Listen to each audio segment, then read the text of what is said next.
Excess pressure inside the spherical drop. ഒരു spherical droplet എന്ന് പറയുമ്പോൾ അപ്പോൾ സപ്പോസ് നമ്മളൊരു മഴത്തുള്ളി കാര്യങ്ങളൊക്കെ എടുക്കുക അല്ലെ, അല്ലെങ്കിൽ സ്പെറിക്കൽ ആയിട്ടുള്ള അതിന്റെ ഷേപ്പ് എന്ന് പറയുന്നത് സ്പെറിക്കൽ ആണ് അല്ലെ. അപ്പോൾ സ്പെറിക്കൽ ഡ്രോപ്ലെറ്റിനുള്ളിൽ ചെയ്യാം ഒരു സ്പെറിക്കൽ ഡ്രോപ്ലെറ്റ് കൺസിഡർ ചെയ്യാൻ പോകണം. അപ്പോൾ നമ്മൾ അതിന്റെ ഡയഗ്രാം വരയ്ക്കാം. ഓക്കെ, അപ്പോൾ നമ്മൾ എന്ത് ചെയ്യുക, ഒരു സ്പെറിക്കൽ ഡ്രോപ്ലെറ്റ് ആണ് വിചാരിക്കാം. ഈ സ്പെറിക്കൽ ഡ്രോപ്ലെറ്റ് എടുക്കുകയാണെങ്കിൽ നമുക്കറിയാം അതിൻ്റെ ഒരു റേഡിയസ് ഉണ്ടായിരിക്കും. അതാണ് നമ്മൾ എന്ത് ചെയ്യുക, ആർ എന്ന് പറയാം. ക്ലിയർ ആണല്ലോ? ഓക്കെ, അപ്പം നമ്മൾ സ്പെറിക്കൽ ഡ്രോപ്ലെറ്റ് എടുക്കുക. അപ്പോൾ നമുക്കറിയാം എപ്പോഴും ഒരു സ്പെറിക്കൽ എപ്പോഴും അറിയാം ഏതൊരു വസ്തുവിനും. അപ്പോൾ ഈ വാട്ടർ ഡ്രോപ്ലെറ്റ് ആണെങ്കിൽ എന്ത് ചെയ്യുക, എപ്പോഴും അതിന്റെ സർഫസ് ഏരിയ കുറയ്ക്കാനാണ് വിചാരിക്കില്ലേ. അപ്പോൾ ഉള്ളിലേക്ക് എന്ത് ചെയ്യാം, ഒരു ഫോഴ്സ് ഉണ്ടാവും, അതായത് ഒരു പ്രഷർ ഉണ്ടാവും. ക്ലിയർ ആണല്ലോ? എപ്പോഴും ഉള്ളിലേക്ക് ഒരു പ്രഷർ ഉള്ളിലേക്ക് ഉണ്ടാവും. ക്ലിയർ ആണല്ലോ? അപ്പൊ ഇൻസൈഡിലുള്ള ഒരു പ്രഷറിനെ നമ്മൾ ഡിനോട്ട് ചെയ്യുക പി ഐ ആണ്. ഔട്ട്സൈഡ് ഉള്ള ഒരു പ്രഷർ പി ആയിരിക്കും. ക്ലിയർ ആണല്ലോ? എപ്പോഴും ഒരു വാട്ടർ മോളിക്യൂളിന്റെ സർഫസ് ഏരിയ കുറയ്ക്കാൻ വേണ്ടി നിൽക്കും. അപ്പൊ ഉള്ളിലോട്ട് എന്ത് ചെയ്യുക, ഇങ്ങനെ ഉള്ളിലോട്ട് ഒരു ഫോഴ്സ് കൊടുക്കാൻ വേണ്ടി സാധിക്കും. അത് പ്രഷർ ഉള്ളിലേക്ക് ഉണ്ടാവും, എപ്പോഴും ആ ഉള്ളിലേക്ക് ഇരിക്കാൻ വേണ്ടിയിട്ട്. ഓക്കെ, അങ്ങനെയാണെങ്കിൽ നമുക്കറിയാം ഇവിടെ ഉള്ള ഇൻസൈഡ് പ്രഷർ എപ്പോഴും എന്ത് ചെയ്യുക, ഔട്ട്സൈഡിനായിരിക്കും കൂടുതലായിരിക്കും. പറയാൻ പറ്റില്ല, എപ്പോഴും എന്ത് ചെയ്യുക, സ്പെറിക്കൽ ഷേപ്പിലേക്ക് ഇരിക്കാൻ വേണ്ടിയിട്ട് പ്രഷർ നന്നായിട്ട് കൊടുക്കുമല്ലോ. അപ്പം എന്ത് ഉള്ളിലേക്ക് ഇരിക്കാനുള്ള ടെൻഡൻസി കാണിക്കും. അപ്പൊ അതാണ് എന്ത് ചെയ്യുക, പ്രഷർ ഇൻസൈഡ് എന്ത് ചെയ്യുക, എപ്പോഴും എന്ത് ചെയ്യുക, greater than pressure outside. Okay, അപ്പൊ നമുക്ക് ഇവിടുന്ന് എഴുതാൻ പറ്റും pressure inside greater than pressure outside എന്ന് എഴുതാൻ പറ്റും. ക്ലിയർ ആണല്ലോ? ആ കാര്യങ്ങളൊക്കെ നമുക്ക് അറിയാൻ പറ്റും. ഓക്കെ, ശരി. അപ്പൊ നമുക്ക് ഇവിടെ വന്ന എക്സസ് പ്രഷർ എന്ന് പറയുന്നത് എങ്ങനെ ഡിഫൈൻ ചെയ്യാം? ഓക്കെ, അങ്ങനെയാണ് എക്സസ് പ്രഷർ എന്ന് പറയുന്നത്. എക്സസ് പ്രഷർ എന്ന് പറയുമ്പോൾ എക്സസ് പ്രഷർ എന്ന് പറയുമ്പോൾ നമുക്ക് ഇങ്ങനെ എഴുതാൻ പറ്റില്ല, P I minus P zero. Clear ആണ്? അപ്പൊ എക്സസ് പ്രഷർ എങ്ങനെ കാണാൻ പറ്റും, അതായത് എക്സസ് ആയിട്ട് എത്രത്തോളം പ്രഷറിലാണ് എക്സസ് ആയിട്ട് നിൽക്കുന്നത് നമുക്ക് കാണാൻ വേണ്ടിയിട്ട് P I minus inside pressure minus എന്ത് ചെയ്യുക, ഔട്ട്സൈഡ് പ്രഷർ കണ്ടു കഴിഞ്ഞാൽ അവിടെ എത്രത്തോളമാണ് പ്രഷറിന്റെ ഡിഫറൻസ് കാര്യങ്ങളൊക്കെ നമുക്ക് എന്ത് ചെയ്യാൻ മനസ്സിലാക്കാൻ പറ്റും. അങ്ങനെയാണെങ്കിൽ നമുക്ക് ഒരു കാര്യം കൂടി പറയാൻ പറ്റും. നമ്മൾ എന്ത് ചെയ്യാം, ഒരു സപ്പോസ്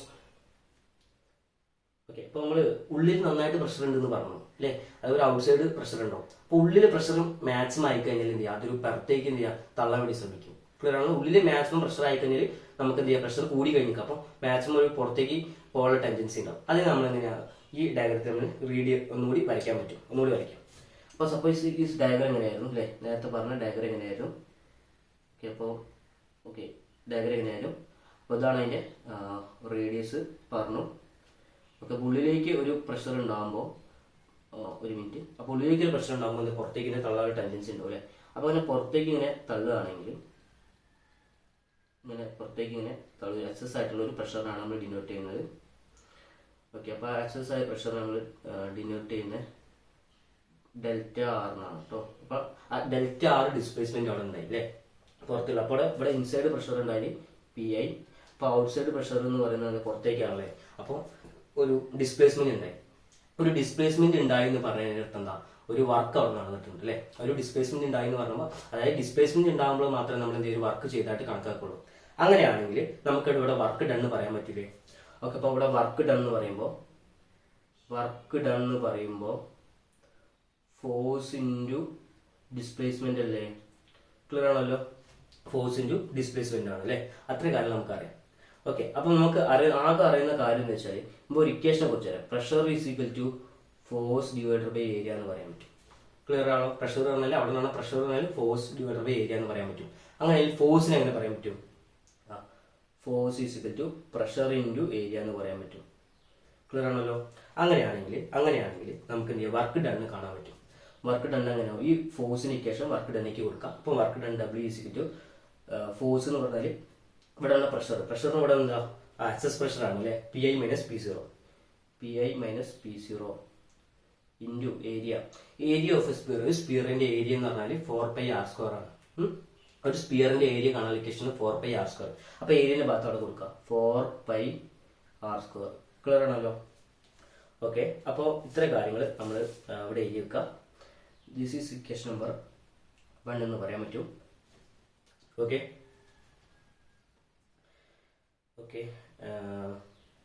ഇവിടെ ഓക്കെ, അപ്പോൾ നമ്മൾ എന്ത് ചെയ്യാം, W is force into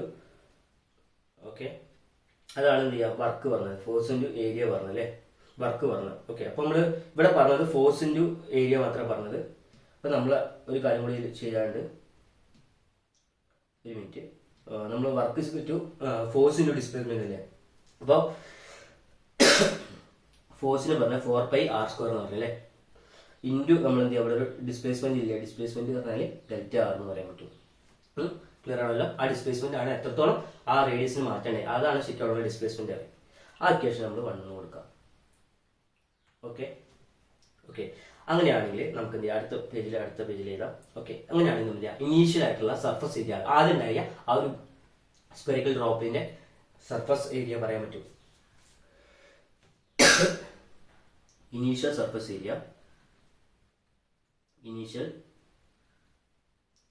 area എന്ന് പറയുന്നത് ഓക്കെ എ ഐ എന്ന് എഴുതി കൂടെ, എ ഈസിക്കൽ ടു 4πr². അപ്പോൾ ഇനീഷ്യൽ സർഫസ് ഏരിയ എന്ത് ചെയ്യുക, 4πr² ആണ്. അത് മതി ഫൈനൽ സർഫസ് ഏരിയ കാണണം. അങ്ങനെയാണെങ്കിൽ ഫൈനൽ സർഫസ് ഏരിയ എന്ന് പറഞ്ഞാൽ AF എന്ന് എഴുതാൻ പറ്റും. ഇതിനെ നമുക്ക് എന്ത് ചെയ്യാൻ പറ്റും, 4π ഇൻറ്റു ഇപ്പോൾ ആ റേഡിയസ് 6 ആയി, പിന്നെ എന്ത് ചെയ്യുക, ഡെൽറ്റ 6 ആയില്ലേ. അങ്ങനെയാണെങ്കിൽ ആ ആറിന് r+Δr ആകുമ്പോൾ r+Δr ആണ് അവിടെ ചേഞ്ച് ചെയ്യാം. അപ്പോൾ r+Δr സ്ക്വയർ ആയി. അങ്ങനെയാണെങ്കിൽ നമുക്ക് എന്താ ഇതിനൊന്ന് എന്ത് ചെയ്യാം, എക്സ്പാൻഡ് ചെയ്ത് നോക്കാം. 4π ഇൻറ്റു ആറിന് എന്ത് ചെയ്യാം, r² പ്ലസ് a+b² ഇത് എക്സ്പാൻഡ് ചെയ്യാം. r² plus 2r into Δr+Δr² എന്ന് എഴുതാൻ പറ്റും. ക്ലിയർ ആണല്ലോ? ഇനി നമ്മളിവിടെ ചിന്തിക്കേണ്ട കാര്യം എന്ന് വെച്ചാൽ ഈ ഡെൽറ്റ ആറിന്റെ വാല്യൂ, സപ്പോസ് ഡെൽറ്റ ആറിന്റെ വാല്യൂ എന്ന് പറഞ്ഞാൽ ഇപ്പോൾ ഒരു 0.1 ആണെങ്കിൽ ഇപ്പോൾ ഡെൽറ്റ r² വാല്യൂ എന്ന് പറഞ്ഞാൽ 0.1 കാട്ടിയും ചെറുതായിരിക്കും. 0.1 കാട്ടി 0.0001 ആയിരിക്കും. അത്രയും ചെറിയൊരു വാല്യൂ ഒക്കെ ഉണ്ടാവുക. ക്ലിയർ ആണല്ലോ?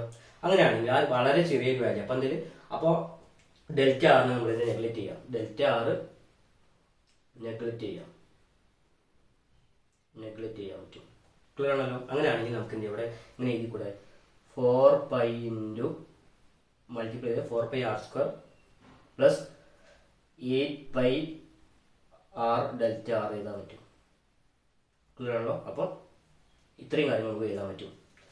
ഓക്കെ അങ്ങനെയാണെങ്കിൽ നമുക്ക് എന്ത് ചെയ്യാം, ഇവിടെ എത്രത്തോളം സർഫസ് ഏരിയക്ക് മാറ്റം ഉണ്ടായിരുന്നില്ലേ. അപ്പോൾ ഇനീഷ്യലും ഫൈനലും നമുക്ക് കിട്ടി. അങ്ങനെ എന്ത് ചെയ്യാം, എത്രത്തോളം സർഫസ് ഏരിയക്ക് മാറ്റം ഉണ്ടായിരുന്നു കാണണം. അതിന് വേണ്ടിയിട്ട് increasing surface area,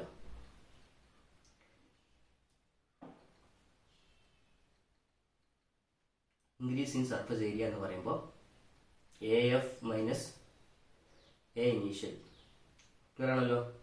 initial final എത്ര ഉണ്ടായി, അതിന് മൈനസ് ഇനീഷ്യൽ. അത് എഴുതി കഴിഞ്ഞാൽ ഫൈനൽ എത്ര കിട്ടിയത്, 4πr² plus 8πr Δr minus final എത്ര, 4πr². പിന്നെ 4πr² 4πr² വെട്ടിപ്പോയി. ബാക്കി എന്താ ഉണ്ടാവുക, ഓക്കെ ഒരു മിനിറ്റ്.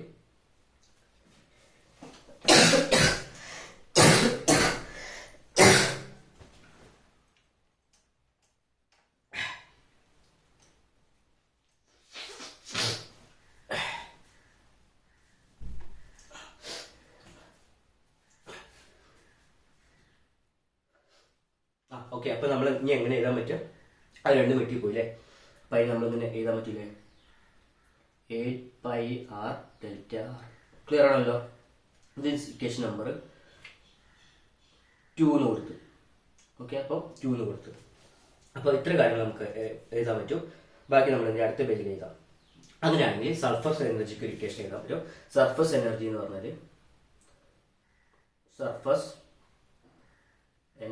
പറയുന്നത് work done divided by surface area. Okay അപ്പോൾ അതായത് ഇൻക്രീസ് ഇൻ സർഫസ് ഏരിയ, എത്രത്തോളം സർഫസ് ഏരിയ ഇൻക്രീസ് ചെയ്യുന്നതെന്ന് പറയാൻ പറ്റും. അപ്പോൾ surface energy work done by surface area എന്ന് പറയാൻ പറ്റും. അങ്ങനെയാണെങ്കിൽ ഇവിടെ ഉള്ള വർക്ക് ഡൺ എന്ന് പറയുമ്പോൾ നമുക്ക് എങ്ങനെ എഴുതാൻ പറ്റും, നേരത്തെ കിട്ടിയിരിക്കേഷനില്ലേ അതിന്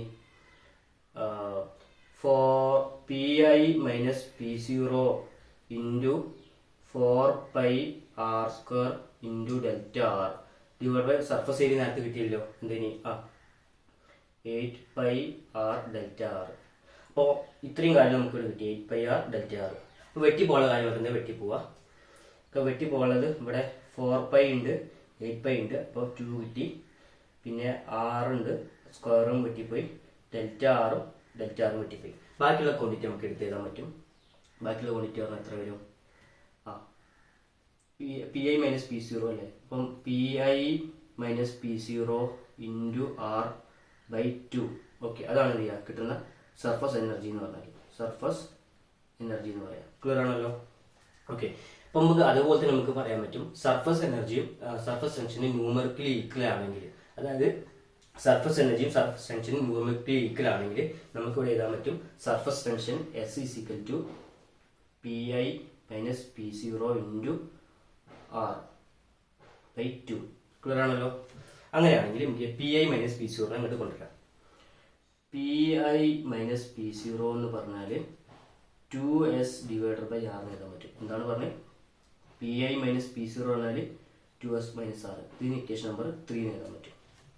ക്ലിയർ ആണല്ലോ.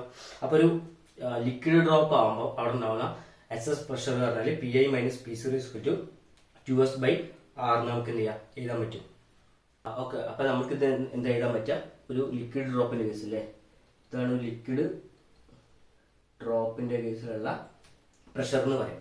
ഓക്കെ, ഇപ്പോൾ suppose liquid drop inside the bubble അല്ലേ.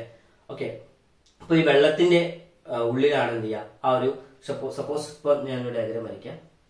ഇവിടെ നമ്മൾ ഡയഗ്രാം വരയ്ക്കുമ്പോൾ നമുക്കറിയാം ഇതാണ് ലിക്വിഡ് എന്നെങ്കിൽ ആ ലിക്വിഡിൻ്റെ ഉള്ളിലാണ് ആ ബബിൾ ഉള്ളതെന്ന് വയ്ക്കാം, ഒരു എയറിൻ്റെ ബബിൾ ഉള്ളതെന്ന് വിചാരിക്കാം.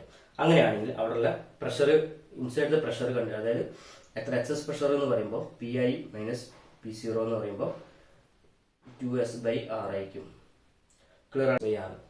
ഈ ബബിൾ എന്ത് ചെയ്യുക സർഫസിലാണ്. അപ്പോൾ അതായത് ഇപ്പം ഇവിടെ എപ്പോഴും കാര്യം ശ്രദ്ധിക്കേണ്ട കാര്യം എന്ന് വെച്ചാൽ ഇവിടെ ഒരു ലിക്വിഡ് എന്ന് പറഞ്ഞാൽ ലിക്വിഡിൻ്റെ ഉള്ളിലാണ് ആ മെറ്റീരിയൽ നിൽക്കുന്നത്, ആ ബബിൾ നിൽക്കുന്നത്, എയർ ബബിൾ നിൽക്കണേ. ആ എയർ ബബിൾ എന്ത് ചെയ്യുക ഒരു സർഫസ് മാത്രമേ ഉള്ളൂ. അപ്പോൾ ഇവിടെ എന്ത് ചെയ്യുക വൺ സർഫസ് മാത്രമേ ഉള്ളത്. ക്ലിയർ ആണല്ലോ. അങ്ങനെയാണെങ്കിൽ നമ്മൾ എന്ത് അടുത്ത കേസ് പറയാം. ഇപ്പോൾ ഇതേമാതിരി രണ്ടാമത്തെ പറയുമ്പോൾ ഇപ്പോൾ സപ്പോസ് ഒരു ബീക്കർ എടുക്കുക, ആ ബീക്കറിൽ വാട്ടർ ഉണ്ട്. ഓക്കെ, അപ്പോൾ എയർ ബബിൾ മോളിക്യൂൾസ് നിൽക്കുന്നത് ഈ സർഫസിലാണെന്ന് വിചാരിക്കാം. അപ്പം ആ ഒരു എയർ മോളിക്യൂളിന് അവിടെ നമുക്ക് എന്ത് പറയാൻ പറ്റും? സപ്പോസ് ഇപ്പോൾ ഇത് ഒരു കോണ്ടാക്റ്റിലാണ് നിൽക്കുന്നതെങ്കിൽ ഇങ്ങനെ വരയ്ക്കുകയാണെങ്കിൽ ഇപ്പോൾ ഓക്കെ, അപ്പോൾ ഉള്ളിൽ എന്ത് ചെയ്യുക ഒരു സർഫസ് ഉണ്ടാവും, പുറത്തൊരു സർഫസ് ഉണ്ടാവും. ഇവിടെയാണ് എന്ത് ചെയ്യുക ആ വാട്ടർ മോളിക്യൂൾ ഉണ്ടാവുക. അപ്പോൾ രണ്ട് സർഫസ് നമുക്ക് എന്ത് ചെയ്യാം അവിടെ പറയാൻ പറ്റും. അതായത് ഇപ്പോൾ ഒരു ലിക്വിഡ് എടുക്കുകയാണെങ്കിൽ ഒരു എയർ ബബിളാണ് വെച്ചാൽ എയർ ബബിൾ എടുക്കുമ്പോൾ എയർ ബബിൾ നിൽക്കുന്ന ഒരു സർഫസിന് ഉള്ളിൽ നമ്മൾ എന്ത് ചെയ്യുക ഒരു സർഫസ് ഉണ്ടാവും, പുറത്തൊരു സർഫസ് ഉണ്ടാവും. ഓക്കെ, അപ്പോൾ ഉള്ളിൽ നിന്നൊക്കെ ആ ഒരു ലെയർ എന്ന് പറയുമ്പോൾ എന്ത് ചെയ്യുക അവിടെ വാട്ടറിൻ്റെ ലെയർ അല്ല അവിടെ ഉണ്ടാവുക. അങ്ങനെയാണെങ്കിൽ ഇവിടെ നമുക്ക് എന്ത് പറയാൻ പറ്റും? രണ്ട് സർഫസ് ഉണ്ടെന്ന് പറയാൻ പറ്റും. അങ്ങനെയാണെങ്കിൽ നമുക്ക് എന്ത് ചെയ്യാം ഇവിടെ ഉണ്ടാവുന്ന എക്സസ് പ്രഷർ എങ്ങനെ കാണാമെന്ന് വെച്ചാൽ നമുക്കിവിടെ ഇങ്ങനെ ഇതിൽ കൂടെ P I minus P zero equal to രണ്ട് സർഫസ് ആയിട്ട് നമുക്ക് നേരത്തെ ഒരു സർഫസ് ഉള്ളൂ, അപ്പോൾ 2s ബൈ ആർ. അപ്പോൾ രണ്ട് സർഫസ് ആകുമ്പോൾ 4s ബൈ ആർ. ഓക്കെ, അപ്പോൾ ഒരു എക്സസ് പ്രഷർ ഇൻസൈഡ് ബബിളിൻ്റെ കേസിലുള്ള പറഞ്ഞു, ലിക്വിഡ് ഡ്രോപ്പ് സ്പെറിക്കൽ ഡ്രോപ്പിൻ്റെ കേസുള്ള എക്സസ് പ്രഷർ ഇൻസൈഡ് രണ്ട് കേസിലും പറഞ്ഞിട്ടുണ്ട്. അപ്പോൾ ഇതിൽ ഇത്രയും കാര്യങ്ങളാണ് നമുക്ക് എന്ത് ചെയ്യുക പഠിക്കാനുള്ളത്. നമുക്ക് എന്ത് ചെയ്യാം ബാക്കി ഭാഗത്തേക്ക് പോകാം. അപ്പോൾ നമ്മൾ ഇനി അടുത്ത് പറയാൻ പോകുന്നത് കാപ്പിലറി റൈസിനെ കുറിച്ചാണ് അല്ലേ. ഈ കാപ്പിലറി റൈസ് എന്ന് പറഞ്ഞാൽ ഒരു നേരെ ട്യൂബിലോട്ട് എന്ത് ചെയ്യുക വാട്ടർ മോളിക്യൂൾ എന്ത് ചെയ്യുക മേലോട്ടോ താഴോട്ടോ പോവുകയാണ്. അതായത് ഒന്നിങ്ങനെ റൈസ് ചെയ്യുക അല്ലെങ്കിൽ ഫാൾ ചെയ്യുക. അതിനാണ് എന്താ പറയുക കാപ്പിലറി റൈസ് എന്ന് പറയാം. അത് falling or rising or lowering of എന്ത് ചെയ്യുക ലിക്വിഡ് ഡ്രോപ്പ് ആണ് അല്ലേ ത്രൂ എ നാരോ ട്യൂബ്. അതിനാണ് എന്താ പറയുക കാപ്പിലറി റൈസ് എന്ന് പറയാം. അപ്പോൾ എന്താ നമുക്ക് നോക്കാം. Capillary itself defined as the falling or rising of liquid on a narrow straw or tube. Okay, അതാണ് കാപ്പിലറി റൈസ് അല്ലെങ്കിൽ കാപ്പിലറി റൈസ് എന്ന് പറയാം, കാപ്പിലറിറ്റി എന്ന് പറയാം. കാപ്പിലറി റൈസ് എന്ന് refers the rise of liquid against gravity of earth. അപ്പം capillary rice എന്ന് പറഞ്ഞാൽ ഗ്രാവിറ്റി എപ്പോഴും ആ ബോഡി എപ്പോഴും താഴോട്ടാണ് വലിക്കുക എല്ലാ ബോഡിയും അല്ലേ. ഈ ഗ്രാവിറ്റിക്ക് എതിരായിട്ട് എന്ത് ചെയ്യുക ലിക്വിഡ് ഡ്രോപ്പ് നേരെ കൊല്ലിലൂടെ മുകളിലോട്ട് റൈസ് ചെയ്യുന്നതിന് എന്താ പറയുക കാപ്പിലറി റൈസ് എന്ന് പറയും. പിന്നെ അതുപോലെ തന്നെ ഗ്രാവിറ്റിക്ക് സെയിം ഡയറക്ഷനിൽ എന്ത് ചെയ്യുക ലിക്വിഡ് എന്ത് ചെയ്യുക താഴോട്ട് ഫാൾ ചെയ്യുക, അതാണ് എന്ത് ചെയ്യുക കാപ്പിലറി ഫാൾ എന്ന് പറയാം. അതും ഒരു നേരെ കുഴിയിലൂടെ. Okay, this action is accomplished by two fundamental intermolecular forces ഉണ്ട്. Adhesive force and cohesive force എന്നുള്ളതാണ് ഇതിന് പ്രധാനമായിട്ടുള്ള കാരണം. അപ്പോൾ ഈ സർഫസ് ടെൻഷൻ എന്നുള്ള പ്രോസസ്സിന്റെ കോൺസിക്വൻസ് ആയിട്ട് പറയാൻ പറ്റുന്ന ഒരു കാര്യമാണ് ഇത് കാപ്പിലറി റൈസ് എന്ന് പറയും. ഇപ്പൊ നമ്മളിവിടെ രണ്ട് കാര്യങ്ങൾ ഡയഗ്രത്തിൽ കൊടുത്തിട്ടുണ്ട് അല്ലേ. ഒന്ന് വാട്ടർ ഉണ്ട്, ഒന്ന് മെർക്കുറി ഉണ്ട്. ഇപ്പോൾ നേരത്തെ പറഞ്ഞ കേസിൽ മാറി തന്നെ കാപ്പിലറി വെള്ളത്തിന്റെ സൈസിൽ എന്ത് ചെയ്യുക, പെട്ടെന്ന് തന്നെ എന്ത് ചെയ്യുക, കാപ്പിലറി റൈസ് സംഭവിക്കും. മെർക്കുറിന്റെ കേസിൽ സംഭവിക്കുന്നത് എന്ത് ചെയ്യുക, കാപ്പിലറി ഫാളിംഗ് ആണ്. അതാണ് കാപ്പിലറി ഫാളിംഗ് ആണ് ഇവിടെ സംഭവിക്കുന്നത്. കാപ്പിലറി റൈസ് ആണ് എന്ത് ചെയ്യുക ഇവിടെ വാട്ടറിന്റെ കേസിൽ സംഭവിക്കുന്നത്. അപ്പോൾ ഇത്രയും കാര്യങ്ങളാണ് നമ്മുടെ കാപ്പിലറിറ്റി എന്നുള്ളതിൽ പറയാനുള്ളത്. അപ്പൊ കാപ്പിലറിറ്റി എന്ന് പറയുമ്പോൾ നമുക്ക് എന്താ movement of water from falling അല്ലെങ്കിൽ എന്ത് ചെയ്യുക rising or lowering of liquid ആണ് അല്ലേ, അല്ലെങ്കിൽ water through a small tube, അതിനാണ് എന്ത് പറയാം, കാപ്പിലറിറ്റി എന്ന് പറയാം. അപ്പൊ ഇത്രയും കാര്യങ്ങൾ പറയാം. അപ്പൊ ഇനി അതിന്റെ ഡെറിവേഷനും കാര്യങ്ങളൊക്കെയാണ് നമുക്ക് പറയാനുള്ളത്. അതിലേക്ക് പോകാം. ഓക്കെ, അപ്പോൾ ഇനി നമ്മൾ പഠിക്കാൻ പോകുന്നത് കാപ്പിലറിറ്റി റൈസിനെ കുറിച്ചുള്ള അതിന്റെ ഡെറിവേഷൻ കാര്യങ്ങളാണ്. അപ്പോൾ അതെങ്ങനെയാണ് എന്താക്കാൻ നോക്കാം. ഓക്കെ, അപ്പോൾ അതിന് വേണ്ടിയിട്ട് നമ്മൾ എന്ത് ചെയ്യുക, ഒരു കാപ്പിലറിറ്റി ഒരു ബീക്കർ കൺസിഡർ ചെയ്യണം, ഒരു ട്യൂബും കൺസിഡർ ചെയ്യണം. ഓക്കെ, അപ്പോൾ നമ്മളത് വരയ്ക്കാൻ പോവാണ്. ഇപ്പോൾ സപ്പോസ് ഒരു ബീക്കർ വരയ്ക്കുകയാണ്. ഓക്കെ, ഒരു ബീക്കർ വരയ്ക്കുകയാണ്.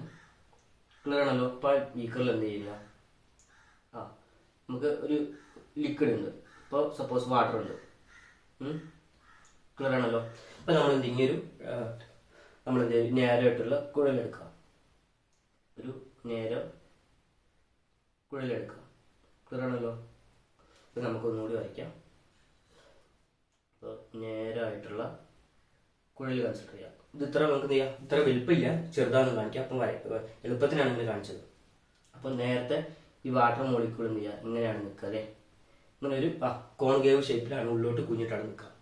അപ്പോൾ നമ്മൾ എന്ത് ചെയ്യുക, ഈ കാപ്പിലറി റൈസ് പ്രകാരം ഈ വാട്ടർ എന്ത് ചെയ്യുക, മുകളിലോട്ട് കയറുമല്ലോ, മുകളിലോട്ട് കയറിയിട്ട് ഇവിടെ എത്തും. ആ വാട്ടർ എന്ത് ചെയ്യുക, മുകളിലോട്ട് കയറിയിട്ട് ഈ കുഴലിലൂടെ മുകളിലേക്ക് എത്തും.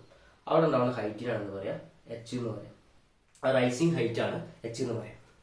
നമ്മൾ ഇവിടെ കാണാൻ പോകുന്നത് എത്രത്തോളമാണ് ആ ഒരു കാപ്പിലറി റൈസ് ഉണ്ടായത്, അവിടെ ഉണ്ടാകുന്ന എത്രത്തോളമാണ് വാട്ടർ മോളിക്യൂൾ ആ കുഴലിലൂടെ കയറി, എത്ര ഉയരത്തിലേക്കാണ് വാട്ടർ മോളിക്യൂൾ കയറിയെന്നുള്ളത് നമ്മൾ എന്ത് ചെയ്യുക ഈ ഒരു കാര്യത്തിലൂടെ പറയാൻ പോകുന്നത്. ഓക്കെ, അപ്പോൾ അത്ര കാര്യങ്ങളൊക്കെ മനസ്സിലാക്കാം. അങ്ങനെയാണെങ്കിൽ നമുക്ക് എന്ത് ചെയ്യാം, ഇവിടെ ഒരു റേഡിയസ് വരയ്ക്കാൻ പറ്റും.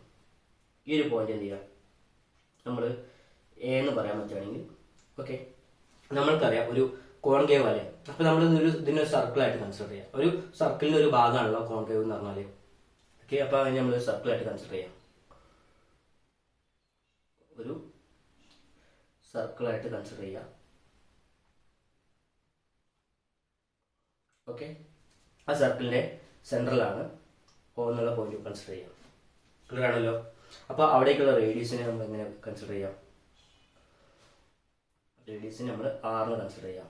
അങ്ങനെയാണ് ഇതിനൊരു ട്രയാങ്കിൾ ആയിട്ട് നമ്മൾ കൺസിഡർ ചെയ്യാം. ഓക്കെ, ഈ ഒരു എൻഡിനെ നമ്മൾ എന്ത് ചെയ്യുക, എ എന്ന് കൊടുക്കാം, ബി എന്ന് കൊടുക്കാം, എന്നിന് സി എന്ന് കൊടുക്കാം. ക്ലിയർ ആണല്ലോ. അപ്പോൾ ഇത്രയും സെറ്റപ്പാണ് ഇതിലുള്ളത്. ഓക്കെ, അങ്ങനെയാണെങ്കിൽ നമുക്ക് ഇവിടെ ഉണ്ടാകുന്ന ഓരോ ക്വാണ്ടിറ്റി എന്താണെന്ന് നമുക്ക് പറയാം. എപ്പോഴും ശ്രദ്ധിക്കേണ്ട കാര്യം, ഒരു ആ ലെയറിൽ ഇങ്ങനെ വരച്ചൊരു സംഭവമില്ലേ, ഇങ്ങനെ വരയ്ക്കൊരു സംഭവമില്ലേ, ഇതിനാണ് നമ്മുടെ മെനിസ്കസ് എന്ന് പറയുന്നത്. എന്താണ് ഈ ഒരു ഡയഗ്രം, ഈ ഒരു ലെയറിനില്ല, ആ ലെയറിന് എന്താ പറയുക, മെനിസ്കസ് എന്ന് പറയാം.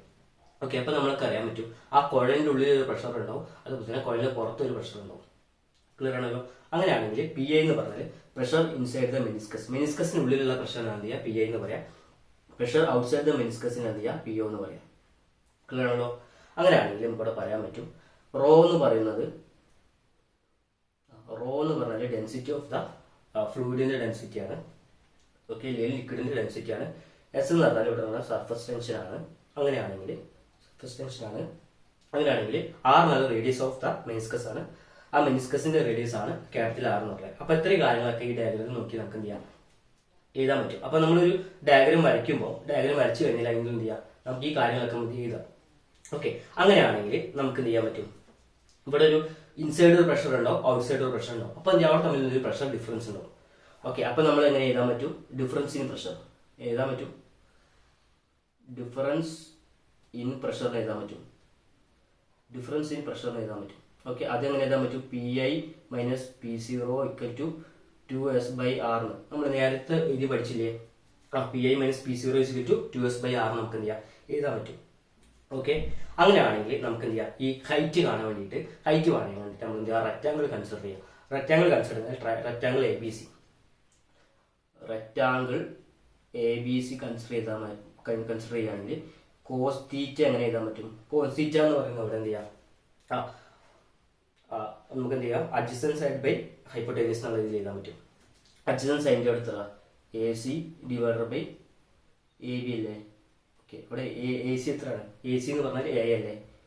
A ബൈ AB എന്ന് പറഞ്ഞാൽ 6. അപ്പം കോസ് തീറ്റ എന്ന് പറഞ്ഞാൽ A/6 എന്ന് എഴുതാൻ പറ്റും. അതിന് എന്ത് ചെയ്യാം, നമുക്ക് 6 കാണാം. അപ്പോൾ 6 ഇസ് ഈക്വൽ ടു എന്ത് എഴുതാൻ പറ്റുമോ?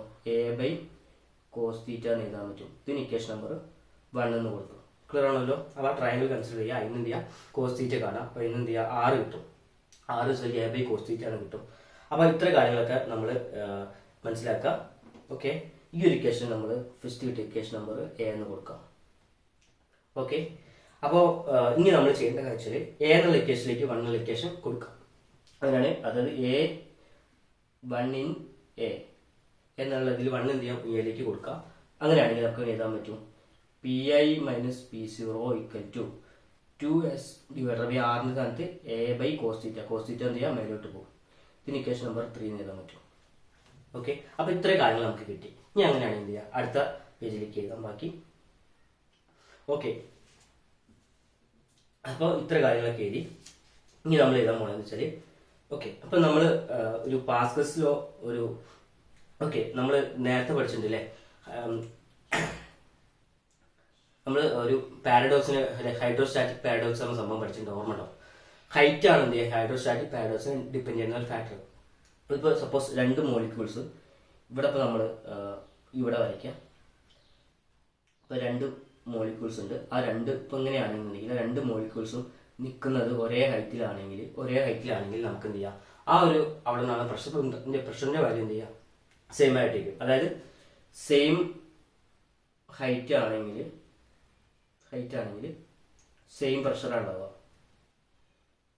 അങ്ങനെ നമ്മൾ പറഞ്ഞിട്ടുണ്ട് ഹൈഡ്രോസ്റ്റാറ്റിക് പാരഡോക്സ്. അത് ഡിപ്പെൻഡ് ചെയ്യുന്ന ഒരു ഫാക്ടർ എന്നാൽ ഹൈറ്റിന് മാത്രമാണ്. ഏരിയനും എന്ത് ചെയ്യുക, അവിടെ ഡിപ്പെൻഡ് ചെയ്യുന്നില്ല. ആ കാര്യങ്ങൾ നമ്മൾ നേരത്തെ പറഞ്ഞതാണ്. അങ്ങനെയാണെങ്കിൽ സെയിം ഹൈറ്റിലാണ് നിൽക്കണം എന്നുണ്ടെങ്കിൽ അപ്പോൾ നമുക്ക് അവിടെ ഉണ്ടാവുന്ന പ്രഷർ എന്ത് ചെയ്യുക, സെയിം ആയിരിക്കും. അങ്ങനെയാണെങ്കിൽ നമ്മളിവിടെ 2 പോയിന്റ് കൺസിഡർ ചെയ്യാണ്. ഇതാണ് പോയിന്റ്. ഓക്കെ, ഒരു മിനിറ്റ്. ഇവിടെ ഉണ്ടാകുന്ന ഇതൊരു പോയിന്റ്, ഇവിടെ ഒരു പോയിന്റ് M എന്നുള്ള പോയിന്റാണ്, ഇത് N എന്നുള്ള പോയിന്റാണ്. ഓക്കെ, അപ്പോൾ രണ്ടും നിൽക്കുന്ന ഒരേ ഹൈറ്റിലല്ലേ? അങ്ങനെ അവിടെ നിന്നാണ് പ്രഷറും തമ്മിൽ രണ്ടും ഈക്വൽ ആയിരിക്കും. അങ്ങനെ നമ്മൾ എഴുതാൻ പറ്റും. ഇവിടെ എങ്ങനെ എഴുതാം? ഓക്കെ, ഇപ്പോൾ ഇവിടെ എങ്ങനെ എഴുതാം, pressure at M equal to pressure at N. എമ്മിലുണ്ടാകുന്ന പ്രഷറിന് ഈക്വൽ ആയിട്ടൊക്കെ എന്നിലുണ്ടാകുന്ന പ്രഷർ എന്ന് പറയാം. അങ്ങനെയാണെങ്കിൽ പ്രഷർ അറ്റ് M എന്ന് പറഞ്ഞു കഴിഞ്ഞാൽ നമുക്ക് എഴുതാൻ പറ്റും PI എന്ന് എഴുതാൻ പറ്റും ഈക്വൽ ടു പ്രഷർ അറ്റ് എന്നിലുണ്ടാകുന്ന പ്രഷർ എന്ന് പറയുമ്പോൾ നമുക്കിവിടെ എഴുതാൻ പറ്റും ഔട്ട്സൈഡ് പ്രഷറാണ് അല്ലേ? N എന്നുള്ള ഭാഗം എന്ന് പറഞ്ഞാൽ ഔട്ട്സൈഡ് ആണ്. ആ നമ്മൾ പറയുന്ന മെനിസ്കസിന് ഔട്ട്സൈഡ് ആണ്. അപ്പോൾ ഔട്ട്സൈഡ് എന്നുള്ള പ്രഷർ നമ്മൾ എഴുതാൻ പറ്റും P0 പ്ലസ് അതിൻ്റെ കൂടെ എന്ത് എഴുതാൻ പറ്റും, ഇവിടെ ഉണ്ടാവുന്ന HρG. P = HρG നമ്മൾ പറഞ്ഞിട്ടുണ്ട് അല്ലേ? നമ്മൾ പഠിച്ചിട്ടുണ്ട് P = HρG. ഹൈറ്റ് കൂടുമ്പോൾ അവിടെ നിന്നാണ് പ്രഷറിന്റെ വാല്യൂ എന്ത് ചെയ്യുക, കൂടും. ആ ഇക്വേഷൻ നമ്മളിവിടെ യൂസ് ചെയ്യാം. അപ്പോൾ P = HρG എന്നാണ് ഇക്വേഷൻ.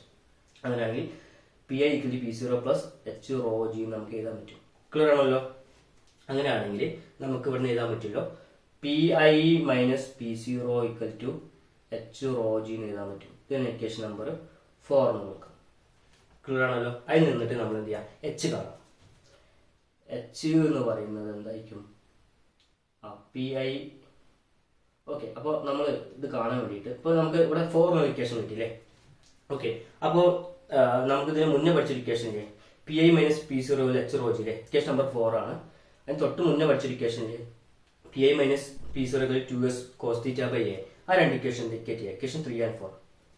അപ്പോൾ ഇക്വേഷൻ 3 and 4 ഇക്വേറ്റ് ചെയ്ത് കഴിഞ്ഞാൽ നമുക്ക് എങ്ങനെ പറയാൻ പറ്റും, HρG = 2 cos θ divided by A എന്ന് എഴുതാൻ പറ്റും.